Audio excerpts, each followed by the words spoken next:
இந்த வீடியோவில் நம்ம எப்படி ஹைப்பர் லிங்க் கிரியேட் பண்ணுறது, எடிட் பண்ணுறது, அப்புறமா வந்து எடிட் பண்ணுறதுன்றதை பார்க்கலாம் வாங்க. இது வந்து LibreOffice ரைட்டரில்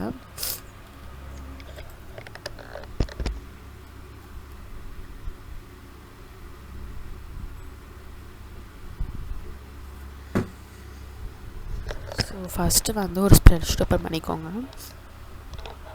இந்த ஸ்ப்ரெட்ஷீட் ஓப்பன் பண்ணிக்கோங்க. ஃபஸ்ட்டு வந்து கிரியேட்டிங் ஹைப்பர் லிங்க், ஓகேயா?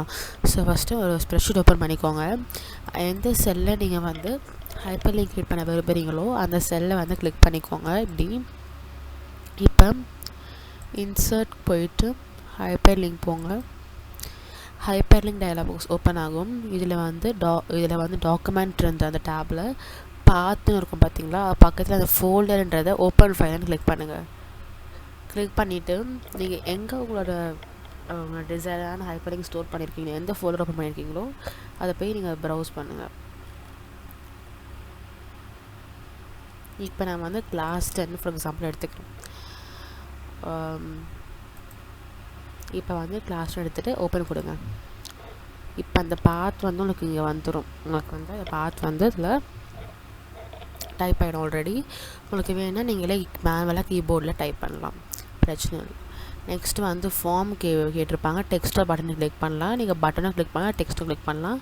ஃபஸ்ட்டு அவங்க டெக்ஸ்ட் பண்ணி காமிக்கிறேன். அடுத்து வந்து நேம் கிளிக் பண்ணுங்கள். என்ன ஹைப்பர் லிங்க் எப்படி கூப்பிடுவீங்க, எப்படி வந்து நீங்கள் நேம் வைப்பீங்கன்ட்டு. இப்போ வந்து நான் வந்து கோ டு கிளாஸ் 10 ஷீட் அது குட்டியாக வச்சுக்கிறேன். அப்போ கொஞ்சம் ஈஸியாக இருக்கும். கிளாஸ் 10 வச்சுக்கிறேன்.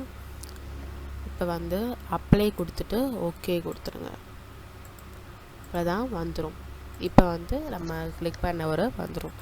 இப்போ நீங்கள் வந்து இது நீங்கள் ஆக்சஸ் பண்ணணும் அப்படின்னா உங்களுக்கு ஒரு குட்டி டூல் டிப் மாதிரி டிஸ்பிளே ஆகும். Ctrl+click கிளிக் பண்ண மட்டும்தான் ஓப்பன் பண்ண முடியும் ஹைப்பர் லிங்க் ஃபைலுன்ட்டு. இப்போ வந்து Ctrl ப்ரெஸ் பண்ணிக்கிட்டே இந்த ஹைப்பர் லிங்க் கிளிக் பண்ணுங்கள். இப்போ பார்த்தா நமக்கு வந்துடுச்சு. ஸோ நம்ம வந்து கிளிக் பண்ணியிருந்த ஷீட் வந்துடுச்சு. அவ்வளோதான். இதான் சிம்பிளான ஹைப்பர் லிங்க் கிரியேட் பண்ணுறது. நீங்கள் இந்த ஹைப்பர் லிங்க் எடிட்டும் பண்ணலாம். எப்படி எடிட் பண்ணுறது அப்படின்னா ஃபஸ்ட்டு நான் எக்ஸ்பிளைன் பண்ணிடுறேன் இந்த பெரிய ஹைப்பர் லிங்க். சொல்லுங்க. இப்போ இந்த ஹைப்பர் லிங்க் வந்து ரைட் கிளிக் பண்ணுங்கள். ஹைப்பர் லிங்க் செலக்ட் பண்ணிவிட்டு இந்த மாதிரி செலக்ட் பண்ணிவிட்டு டபுள் கிளிக் செலக்ட் பண்ணிவிட்டு ரைட் கிளிக் பண்ணுங்கள். அதில் எடிட் ஹைப்பர் கொடுங்க. இப்போ அந்த மாதிரி ஓப்பன் ஆகுமா? இப்போ வந்து நீங்கள் டெக்ஸ்ட் இருக்கிற இடத்துல நீங்கள் வேறு நேம் போட்டுக்கலாம். இப்போ நான் வந்து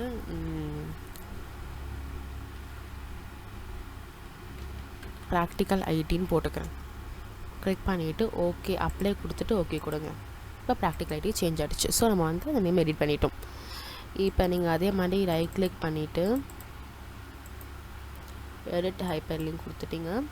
உங்களுக்கு வந்து டார்கெட் எதுக்கு யூஸ் பண்ண மாட்டோம். டார்கெட் எதுக்கு யூஸ் பண்ணோம் அப்படின்னா அந்த ஸ்ப்ரெட் ஷீட்டுக்குள்ளேக்கே நீங்கள் மூவ் பண்ணனா டார்கெட் யூஸ் பண்ணலாம். இல்லை வேறு ஷீட் தானா நீங்கள் பார்த்தா யூஸ் பண்ணணும். இப்போ நீங்கள் பார்த்தா சேஞ்ச் பண்ணாலும் பண்ணிக்கலாம். ஸோ ஒரு பிரச்சனையும் இல்லை ஹைப்பர் லிங்க் பார்த்தா. இவ்வளோதான். இதுதான் வந்து உங்களுக்கு இப்போதைக்கு உங்களுக்கு சிலபஸ். இவ்வளோ தான் இதை எடிட் பண்ணுறது. இப்போ எப்படி டெலீட் பண்ணுறதுனா ரைட் கிளிக் பண்ணுங்கள், ரைட் கிளிக் பண்ணுங்கள், ரிமூவ் ஹைப்பர் லிங்க் கிளிக் பண்ணுங்கள். ஹைப்பர் லிங்க் ரிமூவ் ஆகிடும். அந்த டெக்ஸ்ட் மட்டும் உங்களுக்கு இருக்கும். அவ்வளோதான். ஸோ இவ்வளோ தான் வந்து ஹைப்பர் லிங்க் கிரியேட் பண்ணுறது, எடிட் பண்ணுறது. உங்களுக்கு இந்த வீடியோ பிடிச்சிருந்தால் லைக் பண்ணுங்கள், ஷேர் பண்ணுங்கள், சப்ஸ்கிரைப் பண்ணுங்கள். தேங்க்யூ.